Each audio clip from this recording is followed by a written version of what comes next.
I repeat to you, gentlemen, that your inquisition is fruitless. Detain me here forever if you will, confine or execute me if you must have a victim to propitiate the illusion you call justice, but I can say no more than I have said already.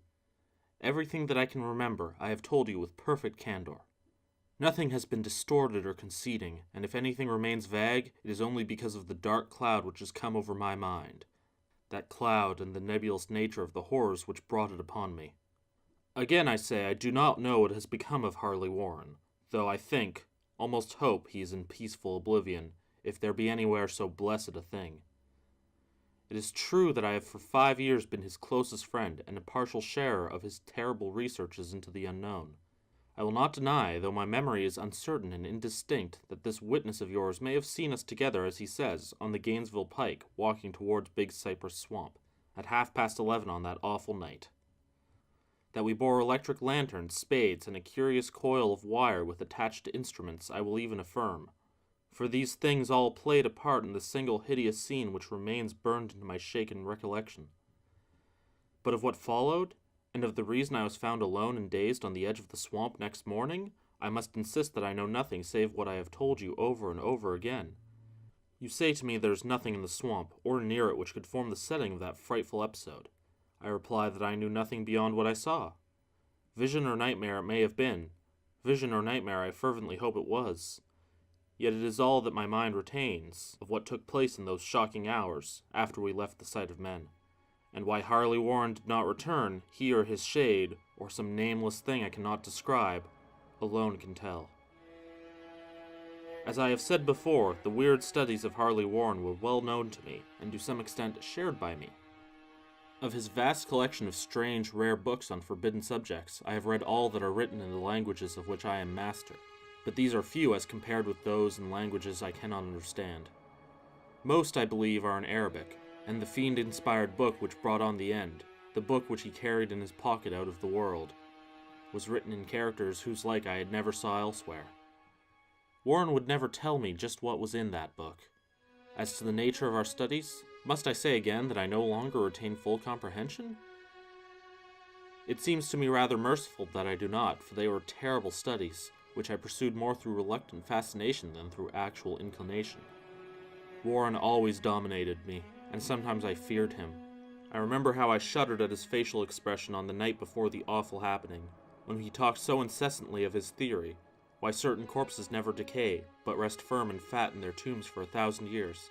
But I do not fear him now, for I suspect that he has known horrors beyond my ken. Now I fear for him. Once more I say that I have no clear idea of our object on that night. Certainly it had much to do with something in the book which Warren carried with him, that ancient book in undecipherable characters which had come to him from India a month before. But I swear I do not know what it was that we expected to find. Your witness says he saw us at 11:30 on the Gainesville Pike, headed for Big Cypress Swamp. This is probably true, but I have no distinct memory of it.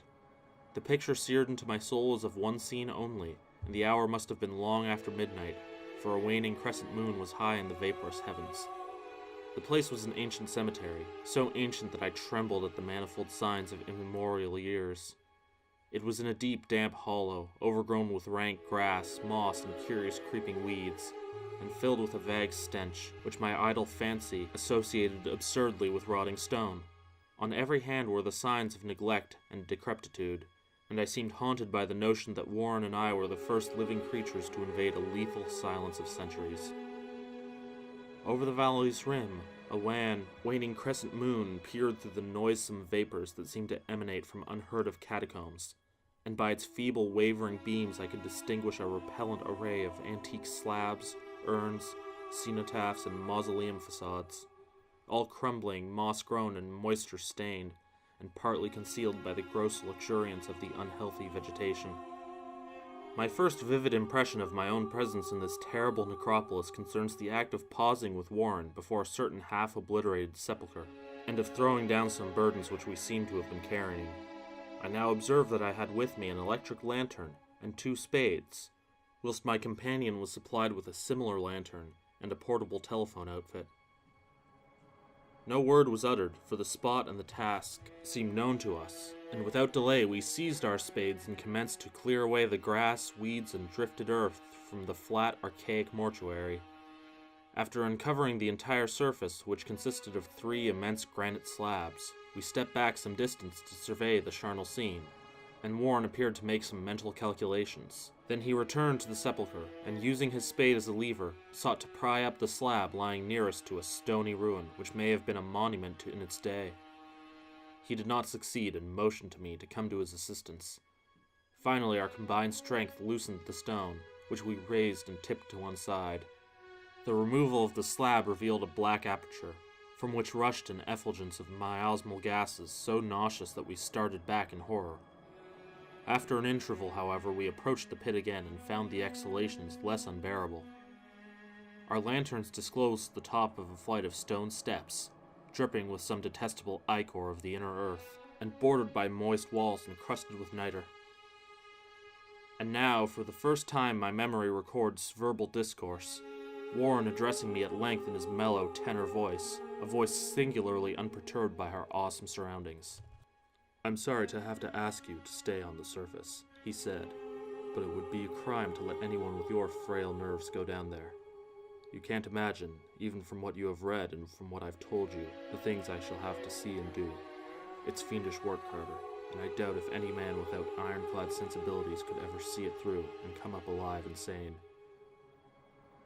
I don't wish to offend you, and heaven knows I'd be glad enough to have you with me, but the responsibility is in a certain sense mine, and I couldn't drag a bundle of nerves like you down to probable death or madness.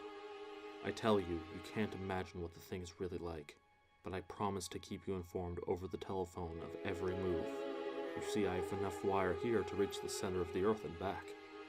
I can still hear, in memory, those coolly spoken words, and I can still remember my remonstrances. I seemed desperately anxious to accompany my friend into those sepulchral depths, yet he proved inflexibly obdurate. At one time he threatened to abandon the expedition if I remained insistent, a threat which proved effective, since he alone held the key to the thing. All this I can still remember, though I no longer know what manner of thing we sought. After he had obtained my reluctant acquiescence in his design, Warren picked up the reel of wire and adjusted the instruments. At his nod, I took one of the latter and seated myself upon an aged, discolored gravestone close by the newly uncovered aperture. Then he shook my hand, shouldered the coil of wire, and disappeared within that indescribable ossuary. For a minute I kept sight of the glow of his lantern, and heard the rustle of the wire as he laid it down after him, but the glow soon disappeared abruptly, as if a turn in the stone staircase had been encountered, and the sound died away almost as quickly. I was alone, yet bound to the unknown depths by those magic strands whose insulated surface lay green beneath the struggling beams of that waning crescent moon. I constantly consulted my watch by the light of my electric lantern, and listened with feverish anxiety at the receiver of the telephone, but for more than a quarter of an hour heard nothing. Then a faint clicking came from the instrument, and I called down to my friend in a tense voice. Apprehensive as I was nevertheless unprepared for the words which came up from that uncanny vault in accents more alarmed and quivering than any I have heard before from Harley Warren. He who had so calmly left me a little while previously now called from below in a shaky whisper, more portentous than the loudest shriek. God, if you could see what I am seeing. I could not answer. Speechless, I could only wait. Then came the frenzied tones again. Carter, it's terrible. Monstrous, unbelievable.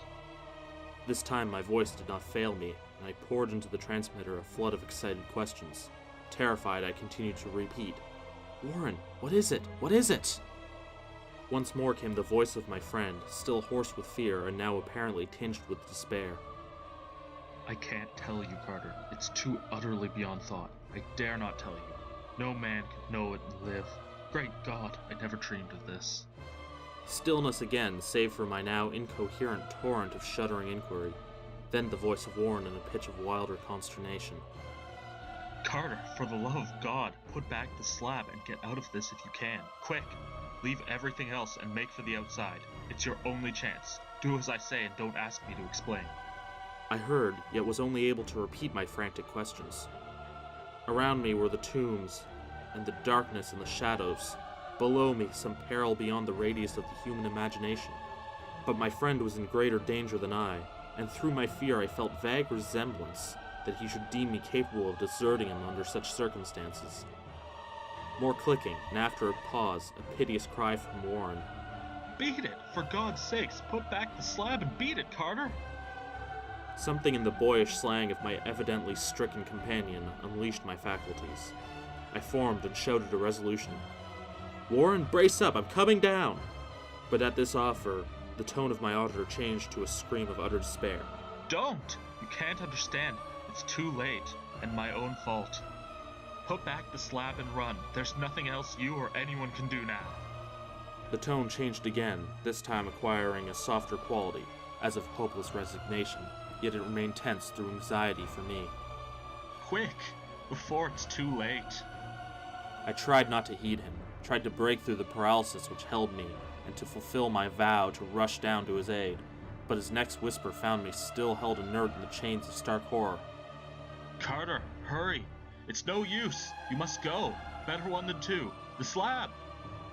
A pause, then more clicking, then the faint voice of Warren. Nearly over now. Don't make it harder. Cover up those damn steps and run for your life. You're losing time. So long, Carter. Won't see you again. Here Warren's whisper swelled into a cry that gradually rose to a shriek fraught with all the horrors of the ages. Curse these hellish things! Legions! My God, beat it, beat it, beat it! After that was silence. I know not how many interminable eons I sat stupefied, whispering, muttering, calling, screaming into that telephone. Over and over again through those eons I whispered and muttered, called, shouted, and screamed, "Warren! Warren! Answer me! Are you there?" And then there came to me the crowning horror of all, the unbelievable, unthinkable, almost unmentionable thing. I have said that eons seemed to elapse after Warren shrieked forth his last despairing warning, and that only my own cries now broke the hideous silence. But after a while there was further clicking in the receiver, and I strained my ears to listen again. Again I called down, "Warren, are you there?" And in answer heard the thing which has brought this cloud over my mind. I do not try, gentlemen, to account for that thing, that voice, nor can I venture to describe it in detail, since the first words took away my consciousness and created a mental blank which reaches to the time of my awakening in the hospital. Shall I say that the voice was deep, hollow, gelatinous, remote, unearthly, inhuman, disembodied? What shall I say?